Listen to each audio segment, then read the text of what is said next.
आज की तारीख में पूरी दुनिया में भारत को वीटो पावर्स मिलने पर बहस छिड़ी हुई है।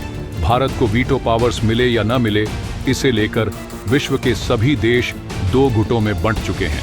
अमेरिका द्वारा नियंत्रित संयुक्त राष्ट्र के स्थायी सदस्यों के बीच भी इस बात को लेकर गहमागहमी है कि क्या भारत को वीटो पावर देना सही है या नहीं।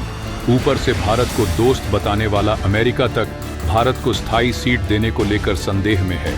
भारत कहीं न कहीं इस बात को भांप चुका है कि वीटो पावर रखने वाले देश ऐन मौके पर भारत के लिए परेशानी खड़ी कर सकते हैं। यही वजह है कि भारत ने प्लान बी के तहत चीन और रूस के साथ मिलकर दुनिया के एक और बड़े ग्रुप को खड़ा करना शुरू कर दिया है।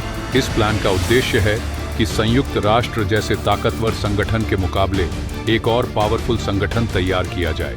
वास्तव में एशिया की कुछ बड़ी अर्थव्यवस्थाएं जिनके पास सैन्य ताकत भी है, ये देश संयुक्त राष्ट्र की बजाय रूस, चीन और भारत द्वारा नियंत्रित ब्रिक्स में शामिल होने की इच्छा जता रहे हैं।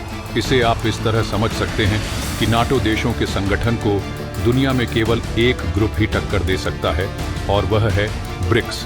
यह ग्रुप इतना सक्रिय है कि नाटो देशों ने जिन विकासशील देशों पर कई सालों से दबाव बना रखा है, ब्रिक्स आज उन देशों के साथ खड़ा हुआ है।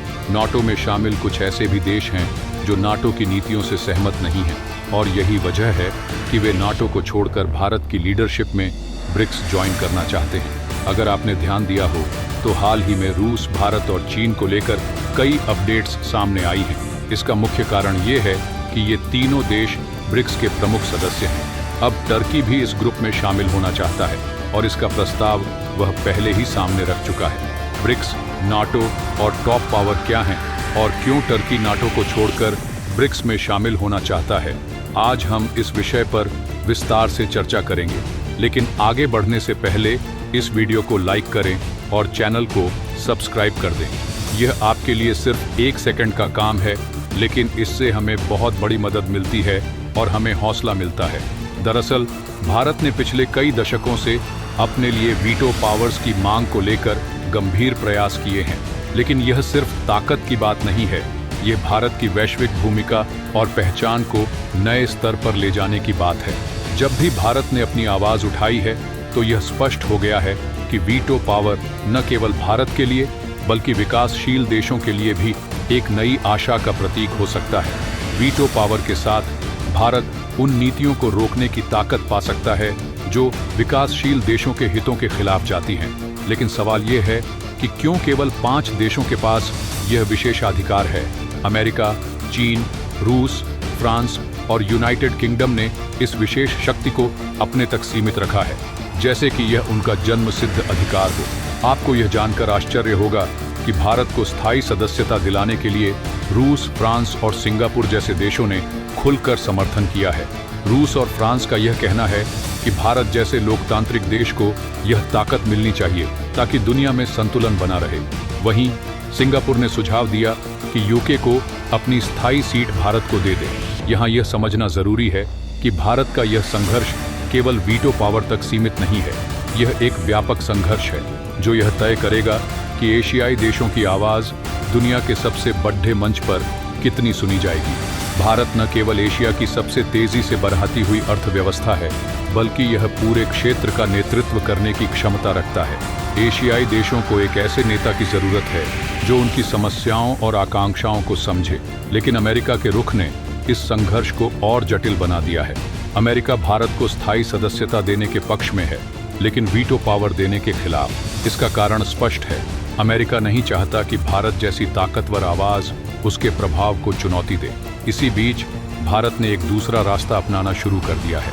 रूस और चीन के साथ मिलकर भारत ने ब्रिक्स जैसे संगठनों को मजबूत बनाना शुरू किया है। ब्रिक्स न केवल आर्थिक दृष्टिकोण से महत्वपूर्ण है, बल्कि यह एक भू राजनीतिक शक्ति का केंद्र भी बन रहा है। ब्रिक्स में वर्तमान में 9 देश शामिल हैं: भारत, रूस, चीन, Brazil, south Africa, Iran, Egypt, Ethiopia और यूएई। इन देशों की संयुक्त ताकत उन्हें विकसित देशों के खिलाफ एक मजबूत मोर्चा बनाने में सक्षम बनाती है। ब्रिक्स की बढ़ती ताकत ने नाटो जैसे संगठनों को भी चिंता में डाल दिया है। नाटो, जो कभी पूरी दुनिया में अपनी ताकत का प्रदर्शन करता था, अब ब्रिक्स की बढ़ती लोकप्रियता से चुनौती महसूस कर रहा है। टर्की, जो नाटो का हिस्सा है, अब ब्रिक्स में शामिल होने की इच्छा जता रहा है। टर्की का यह कदम न केवल नाटो के लिए एक झटका होगा, बल्कि ब्रिक्स के लिए एक महत्वपूर्ण उपलब्धि भी होगी। टर्की के इस फैसले का कारण पश्चिमी देशों के साथ उसकी विचारधारा में बढ़ता मतभेद है। लेकिन यहाँ भारत के लिए सवाल खड़ी होता है, क्या टर्की का ब्रिक्स में शामिल होना भारत के हित में होगा? भारत और टर्की के बीच कई मुद्दों पर मतभेद हैं, जो इस फैसले को और जटिल बनाते हैं। इस बीच रूस, भारत और चीन एक और बड़े संगठन शंघाई कोऑपरेशन ऑर्गेनाइजेशन (SCO) के माध्यम से अपना प्रभाव बढ़ा रहे हैं।